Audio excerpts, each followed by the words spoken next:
अस्सलाम वालेकुम। मुझे बहुत से रिक्वेस्ट आई कि सर हम मेरा पाकिस्तान मेरा घर के तहत जो एक लोन स्कीम आई है प्राइम मिनिस्टर की उसके लिए अप्लाई करना चाह रहे हैं, लेकिन हमें नहीं पता कि किस चैनल के थ्रू अप्लाई किया जाए, क्या स्टेप्स फॉलो किए जाएं, क्या चैलेंजेस आएंगे। तो मैंने सोचा एक डिटेल वीडियो बना दी जाए ताकि तमाम लोग जो इस लोन को अप्लाई करना चाह रहे हैं या अपना घर बनाना चाह रहे हैं उनके लिए आसानी हो जाएगी। सबसे पहली बात तो ये समझ लें कि कई लोगों में ये बड़ी मिसअंडरस्टैंडिंग है कि ये जो पैसा 25 लाख से 1 करोड़ तक का जो मिल रहा है ये वो अपनी कुछ ज़ाती इस्तेमाल में लगा सकते हैं, या कोई अपना उधार चुका सकते हैं, या कोई अपना बिजनेस कर सकते हैं, या कोई बेटी की शादी कर सकता है। तो ऐसा बिल्कुल नहीं हो सकता। ये लोन सिर्फ़ और सिर्फ घर बनाने के लिए ही मिलता है और आपको घर एक्चुअल में बनाना पड़ता है। अगर तो आप लोग ये सोच रहे हो कि इसको अपने कुछ ज़ाती इस्तेमाल में पैसे को ले आओगे तो ये बिल्कुल नहीं हो सकता। दूसरी बात ये है कि ये जो लोन है ना ये बैंक के थ्रू मिलता है। अब प्रॉब्लम यहाँ पर जो सबसे बड़ा चैलेंज आता है ना वो ये है कि जब आप बैंक में जाते हो ना तो इसके लिए कोई स्पेसिफिक अलग से बंदा नहीं बिठाया गया। वही स्टाफ होता है जो ऑलरेडी ओवरबर्डन होता है, उनके पास अपने और भी बहुत सारे काम होते हैं और भी बड़े चैलेंजेस होते हैं। अब आप जाते हो कहते हो जी कि मैंने इस लोन के लिए अप्लाई करना है।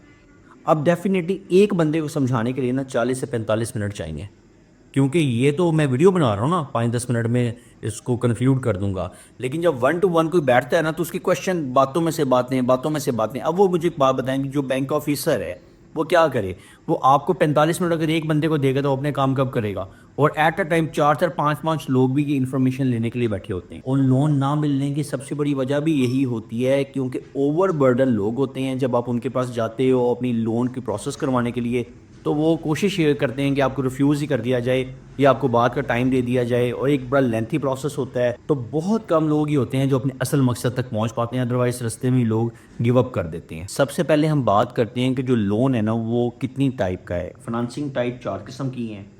पहले नंबर पे आती है परचेज अ हाउस, फ्लैट और अपार्टमेंट, यानी कि आप बना बनाया कोई घर, कोई फ्लैट या अपार्टमेंट खरीद सकते हैं।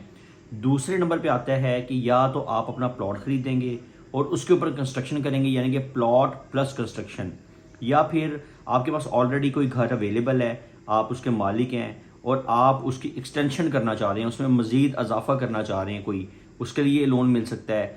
तीसरा आता है कि आपके प्लॉट अपने पास अवेलेबल है आपके, आप सिर्फ उसके ऊपर कंस्ट्रक्शन करना चाहते हैं, तो इसके लिए यानी कि ये जो लोन है ना ये 4 कैटेगरी के लोगों को मिल सकता है। ये अब आपने देखना है कि आप किस कैटेगरी में फॉल करते हो। अच्छा, अब इसका एलिजिबिलिटी क्राइटेरिया क्या है? इसका एलिजिबिलिटी जो क्राइटेरिया है ना, जो शनाख्ती कार्ड रखते हैं पाकिस्तान का वो इसके लिए एलिजिबल हैं। नाइकोप होता है जो आउट ऑफ कंट्री रहता है, यूई, सऊदीया, कहीं पे भी रहता है, वो भी पाकिस्तान का नेशनलिटी होल्डर ही है, वो भी इसके लिए एलिजिबल है। दूसरे नंबर पे आता है कि पहली दफ़ा कोई घर बना रहा हो। ये एक रूल है इसका कि आपके पास अगर ऑलरेडी कोई घर आपके नाम पर है तो ये अंडरटेकिंग वो हल्फ लेते हैं कि आपके पास कोई घर पहले तो नहीं है, क्योंकि ये सब्सिडाइज स्कीम है। ये उन लोगों को लिए ही निकाली गई है जो ज़्यादा मार्केट बर्दाश्त नहीं करते थे। इसमें ज़्यादा बर्डन गवर्नमेंट खुद बर्दाश्त करती है, तो ये ऑलरेडी आपसे हल्फ लिया जाता है कि आपके पास ऑलरेडी पहले घर नहीं होना चाहिए। जो तीसरे नंबर पे आता है, एक दफ़ा ये लोन ले सकता है। अगर किसी ने पहले ये लोन लिया हुआ है तो दोबारा वो इसके लिए एलिजिबल नहीं है। चौथा जो इसका एलिजिबिलिटी क्राइटेरिया वो ये है कि जो NAPHDA का जो अदारा है ना, जिसे हम नया पाकिस्तान हाउसिंग डेवलपमेंट अथॉरिटी कहते हैं, वो शॉर्टलिस्ट करेगा कि एलिजिबल जो भी लोग हैं ना, जब भी आप अप्लाई करेंगे शॉर्टलिस्ट करने का जो अथॉरिटी है ना वो इस अदारे के पास। अच्छा, यहाँ पे जो एक बात नोट करने वाली है ना कि जो पहली टाइप थी ना कि बना बनाया घर ले सकते हैं, तो आप ऐसे कहीं पर भी कोई बना बनाया घर नहीं ले सकते। वो अप्रूव होना चाहिए इस NAPHDA के अदारे से, और ये बड़े शहरों में ही होता है जैसे लाहौर, मुल्तान, कराची, इस्लामाबाद। छोटे शहरों में जो फर्स्ट टाइप की जो फाइनेंसिंग है ना वो अवेलेबल नहीं है, ये याद रखिएगा। इसके लिए आपको बड़े शहरों में ही जाना पड़ेगा। छोटे शहरों में आप क्या कर सकते हैं, या तो आपके पास अपना प्लॉट हो उसके ऊपर घर बना सकते हैं, घर की एक्सटेंशन के लिए ले सकते हैं, या फिर प्लॉट प्लस हाउस यानी कि प्लॉट और घर दोनों के लिए अप्लाई कर सकते हैं। एक बात याद रखिएगा, अगर किसी जगह का नक्शा अप्रूव नहीं है वो इस स्कीम में फॉल नहीं करेगा। कई लोग ये गलती करते हैं कि अप्लाई कर देते हैं, बाद में पता चलता है जी नक्शा ही पास नहीं है, पूरी की पूरी मेहनत ज़ाया हो जाती है।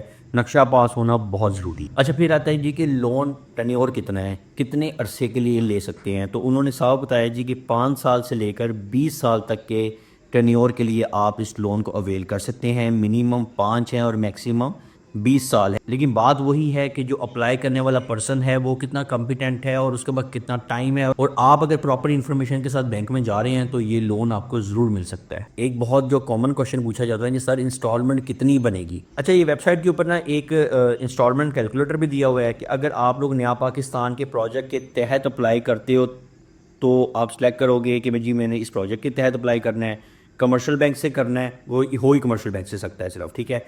हाउस ले रहे हो, फ्लैट अपार्टमेंट ले रहे हो जी, हाउस सेलेक्ट कर लेता हूँ। 5 मरला जी, 5 मरला कर लेता हूँ।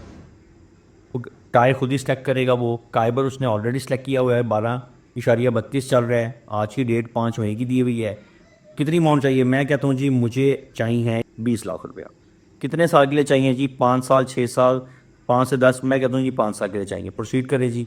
वो बता रहा है जी कि आपकी जो मंथली इंस्टॉलमेंट है पहले 37,742, यानी कि आप ये वेबसाइट के ऊपर जाके अपनी नीड के अकॉर्डिंगली अपनी इंस्टॉलमेंट कैलकुलेट कर सकते हैं। आपको इसके लिए बैंक जाने की ज़रूरत नहीं है।